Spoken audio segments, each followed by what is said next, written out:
if the left keeps pushing and pushing and pushing and demonizing and radicalizing America to the point where the America we grew up in, the America today, looks nothing like it, I think you're going to see movements of people, just like these states are saying, I don't like what the federal government's doing. Leave me alone. Leave my state alone. Leave my gun rights alone.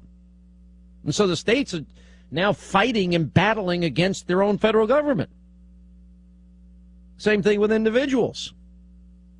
If you live in a state like New York, New Jersey, California, one of these high-tax states, and 60 plus cents of every dollar goes to taxes, you're saying, what the hell am I doing this for? A lot of people have told me that. A lot of people are moving to states. I noticed that Bobby Jindal moved to remove his state income tax. He's not stupid. You know what's going to happen to Louisiana? The same thing that's happening in Texas and Florida. Their populations are soaring. Businesses, they're doing a lot better. State governments are fine. They're surviving. They don't have the property taxes that they do in New York, which is obscene. I mean, New York you just pay and pay and pay and pay and pay. And I'm telling you, at some point they keep doing this. You're going to see you're going to see very significant portions of the country. I'd like to see, politically speaking, this happen in 2014. Exactly what happened in 2010.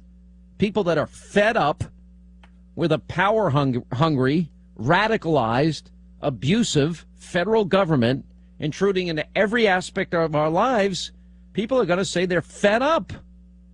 And states are going to want more liberty and more freedom. And they're not going to want to tax their citizens to death anymore. If this pattern continues and gets worse and worse and worse, I could see at some point states saying, forget it. We don't want to be a part of this union anymore. That's so radical, Hannity. Well, if it's so radical, then read the Declaration of Independence. It's a radical document. The ties that bind us. I'm not going to go over all that now, but I mean, we can. I mean, it is, I'm looking down the horizon is what I'm doing.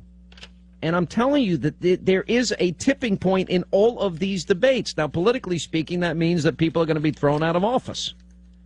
I hope. But if not, there are going to be people in more conservative states that have had enough. I can see a state like Utah saying enough is enough, a state like Texas saying enough is enough. Absolutely can.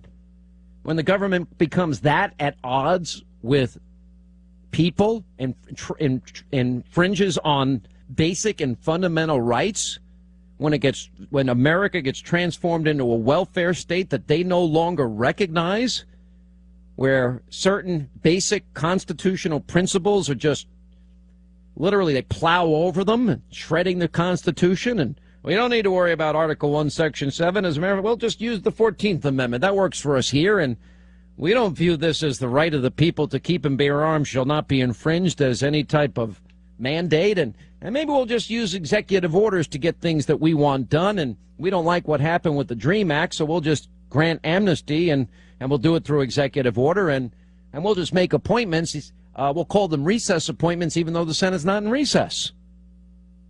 A lot of people getting sick of this.